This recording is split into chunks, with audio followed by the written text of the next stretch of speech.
नांदेडमधून माणुसकीला काळीमा फासणारी एक घटना समोर आली आहे, जिथे एका बापानेच आपल्या पोटच्या मुलीला पैशाच्या हव्यासापोटी विकल्याचा आरोप आहे। नोकरी जाण्याच्या भीतीने त्याने हे कृत्य केल्याचं सांगितलं जातंय। पाहूया या घटनेचा सविस्तर वृत्तांत। नांदेडमध्ये घडलेल्या या घटनेने सगळ्यांनाच हादरून टाकले आहे। आपल्या पोटच्या मुलीला विकायला काढणारा बाप आणि तिला विकत घेणारा एक पुजारी, ही घटना पैशाच्या मोहापोटी आणि नोकरी गमावण्याच्या भीतीने घडल्याचं समोर आलं आहे। मिळालेल्या माहितीनुसार नांदेडच्या भाग्यनगर पोलीस ठाण्यात या प्रकरणी गुन्हा दाखल करण्यात आला आहे। आरोपी वडिलांचं नाव गजानंद वांजरखेडे असून मुलीला विकत घेणारा आरोपी देवीदास जोशी आहे। धक्कादायक बाब म्हणजे अल्पवयीन मुलीचे वडील गजानंद वांजरखेडे हे हिंगोली येथील महसूल विभागाच्या दुय्यम निबंधक कार्यालयात अनुकंपा तत्वावर शिपाई म्हणून कार्यरत आहे। गजानन वांजरखेडे यांना एक मुलगा आणि 2 जुड्या मुली आहेत। यातील एका जुड्या मुलीला विकल्याप्रकरणी गजानन वांजरखेडे यांची पत्नी सुरेखा वांजरखेडे यांनी भाग्यनगर पोलीस ठाण्यात फिर्याद दिली आहे। गजानन वांजरखेडे आणि त्यांची पत्नी सुरेखा वांजरखेडे हे गेल्या 8 वर्षांपासून वेगळे राहत आहे। गेल्या वर्षी पती गजानन वांजरखेडे यांना अनुकंपाखाली शिपाई म्हणून नोकरी मिळाल्याने हे प्रकरण उघडकीस आलं।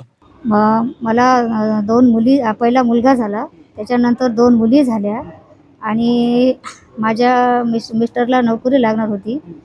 तर त्यांनी काय केलं, मला माझी मुलगी माझ्यापाशी दिली नाही। मग मी ते अर्ज दाखल केला पोलीस स्टेशनमध्ये। तर मी म्हणलं असं का करायला, तर ते म्हणलं मला नोकरी लागणार गव्हर्नमेंटची, मी तुला लेकरू देत नाही म्हणल्यानं मग त्या मारथड्याला त्यांनी मुलगी माझी विकली। त्यांचं नाव काय बरे, ते गुरुवेद पूजापाठ करणारे मारथड्याला, तर त्यांना विकली। मग आम्ही त्यांच्याकडे भेटायला गेलो, तर त्यांनी आम्हाला काही भेटायला वगैरे येऊ दिलं नाही। त्याच्यानंतर मग आम्ही काय केलं, पोलीस स्टेशनची मागणी म्हणजे मदत घेतली। तर त्यांना बोलून घेतलं, त्या म्हणजे ज्याला मुलगी विकली त्यांना। तर ते म्हणले असं तुम्ही का केलं, म्हणले मुलगी का विकली, म्हणजे तुम्ही आईला का देत नाही। तर ते म्हणले आम्ही तिनं मरून गेली तरी आम्ही तिला लेकरं देणार नाहीत, असं त्यांनी सांगितलं आम्हाला। मग आम्ही त्याच्यानंतर त्यांच्या नोकरीच्या ठिकाणी सुद्धा आम्ही गेलो, तर तिथं सुद्धा आम्ही सांगितलं। तर ते तिथले लोक काय म्हणले, असे 12 भानगडी केल्यापेक्षा तुम्ही त्यांच्या आईला मुलगी देऊन टाका। तर ते म्हणले आम्ही देणार नाहीत, म्हणले तिनं काही करू जा, म्हणले आम्ही लोकांना विकून टाकू, म्हणले पण आम्ही मुलगी त्यांना देणार नाही।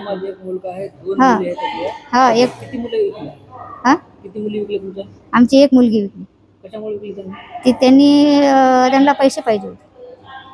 त्यांनी पैशाचे एवढे हेत ना, त्यांना आता जरी कोणी म्हणलं पैसे देतो, ते पैशापुढे काही पण करायला तयार आहे। 1 लाख रुपये। आता की माझे लेकरं मला परत द्यावं म्हणून। आता ते आम्ही FIR फाडलेलं आहे पोलीस स्टेशनमध्ये। तर आता ते माझी मुलगी आता सध्या ह्याच्यामध्ये आहे, बाल विकास केंद्रामध्ये। तर ते चालू आहे त्यांचं आता त्यांचे पर्याय करणं। पोलिसांनी आता 8 वर्षीय मुलीला ताब्यात घेऊन एका सेवाभावी संस्थेत ठेवलं आहे। माझी मुलगी मला परत मिळावी अशी मागणी मुलीची आई सुरेखा वांजरखेडे यांनी केली आहे। या प्रकरणाचा तपास पोलीस करत असून दोषीवर कठोर कारवाईची मागणी होत आहे।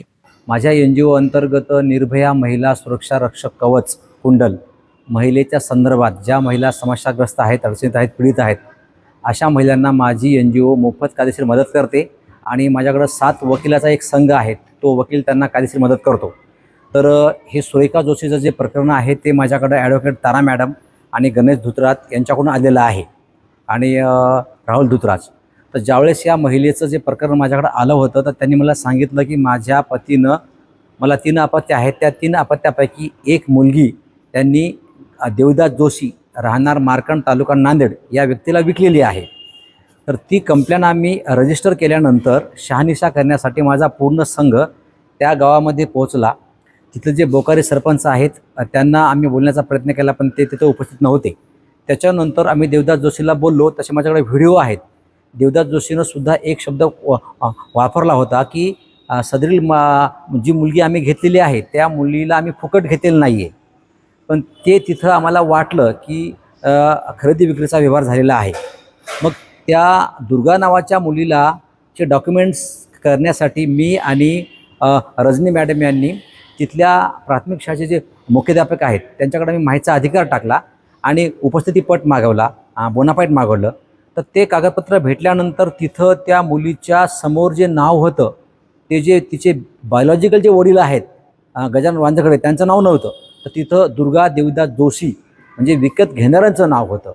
तर ते लक्षात आल्यानंतर ते डॉक्युमेंट आम्ही गोळा केले आणि त्याच्यानंतर मुलीचा जन्म 2017 झाला होता त्या हॉस्पिटलला. त्या हॉस्पिटलला गेल्यानंतर त्या मॅडमशी मी बोललो आणि तिचं जन्म पंजीकरण घेतलं. तिथून मी मनपाला गेलो जन्मदर रजिस्टरला, तिथून काही कागदपत्र काढले आणि तिथं तिचं नाव दुर्गा गजानन वांजकडे होतं. म्हणजे जन्मल्यानंतर जे तिचे मूळ पालक होते ते नाव वेगळं आणि जन्मल्यानंतर आत्ता जे सध्या नाव आहे 2025मध्ये ते नाव वेगळं होतं. हे सर्व डॉक्युमेंट्स आम्ही विद्यमान भाग्यनगरचे जे PI आहेत संतोषजी तांबे त्यांनी आम्हाला सहकार्य केलं बरं का. आता आमची मागणी अशी आहे की या महिलेला, जी महिला 8 वर्ष घराच्या बाहेर राहिली, ज्या वांजरखेडेने पैशाच्या जोरावर जी मुलगी विकलेली आहे, हा खरेदी विक्रीचा व्यवहार आहे, तर सदरील प्रशासनानं याच्याकडं गांभीर्यानं पाहावं आणि हे सिरियस ऑफेन्स आहे. एका महिलेला त्यांनी, आमची मागणी एक आहे की त्या महिलेला न्याय मिळावा आणि महिलेची जी मुलगी आहे ती मुलगी परत त्या महिलेकडे यावी जी तिची मूळ आई आहे.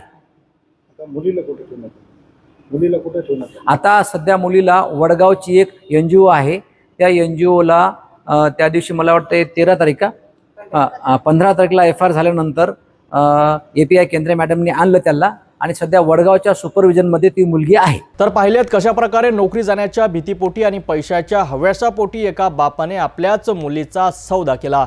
या घटनेने समाजात अनेक प्रश्न निर्माण केले आहे. पोलिसांनी मुलीला ताब्यात घेऊन सुरक्षित ठिकाणी ठेवले असले तरी या घटनेमुळे एका मातेवर दुःखाचा डोंगर कोसळला आहे. या प्रकरणावर पोलीस अधिक तपास करीत आहेत आणि यातून काय सत्य समोर येतं हे पाहणं महत्त्वाचं ठरेल.